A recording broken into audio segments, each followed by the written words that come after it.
Днес ще ви покажа как можете да си помогнете при шум в ушите. Това е изключително неприятно усещане и изнервя хората. Разбира се, това помага за изключение на тези два случая. Първият е, ако има някаква черепна травма, тогава може да не помогне. И втория е, ако човек постоянно е изложен на силен шум, работи с някакви шумни машини или пък, внимание, това важи за всеки, който ползва слушалки в ушите. И даже тези, които са още по-модерни и са безжичните, при тях този риск е още по-голям. Аз го изпитах на себе си. Защото излиза навън в шумна среда и започва да увеличава звука. Даже самата система в един момент казва, че трябва да се съгласиш да продължи, защото става вредно за ушите, но то на практика човек не може да го усети. А тук директно се въздейства на тъпънчето, не се минава през въздушна среда и дори вибрациите много силно се усещат и водят до увреждане. И ако човек не взима мерки, с възрастта започва да се появява шум в ушите. Затова пазете се и докато сте млади. А сега ще покажа, когато шум в ушите се явява поради недостатъчното им кръвоснабдяване, притискане на нервните съдове и така започваме. В началото трябва да освободим ето тези мускули, които са зад ухото в основата на черепа. Това става като ги разтягаме с пръстите на ръцете. Започваме с това ухо, с което имаме проблем, а същото го правиме и за другото. Дори да няма проблем, е хубаво всичко да направиме симетрично.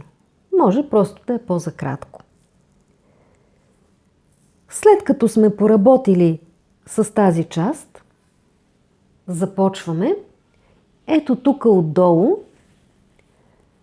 да разтягаме и да освобождаваме ето тези артерии, които водят до ухото.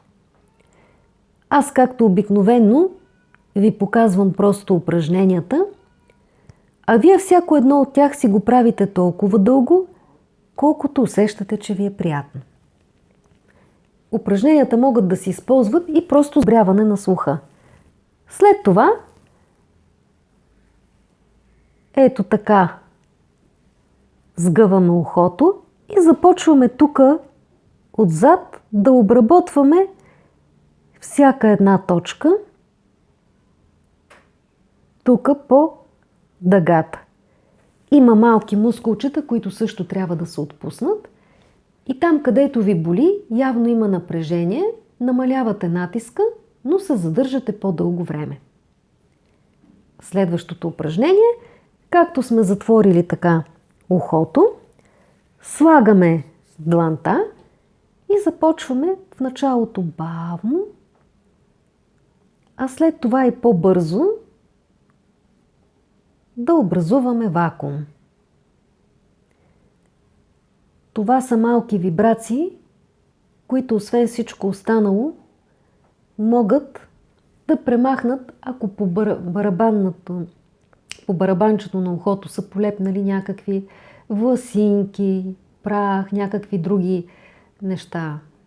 Сещате се, нали, какво почистваме от ушите. Това ще го оправи. И последното упражнение, тези, които се занимават с йога, може би го знаят, се нарича пчела. Тоест, трябва да възвърнем и да настроим вибрациите на собственото си ухо. Затова с два пръста запушваме и започваме да бръмчим като пчела.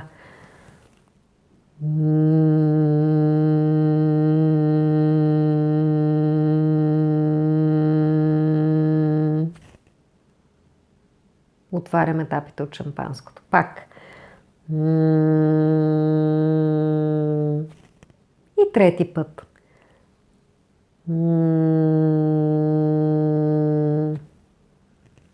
И така, правете редовно всяко едно от тези упражнения с такава продължителност, каквато усещате, че на вас ви е нужна, и ще видите, че шумът в ушите ви ще намалее. Успех!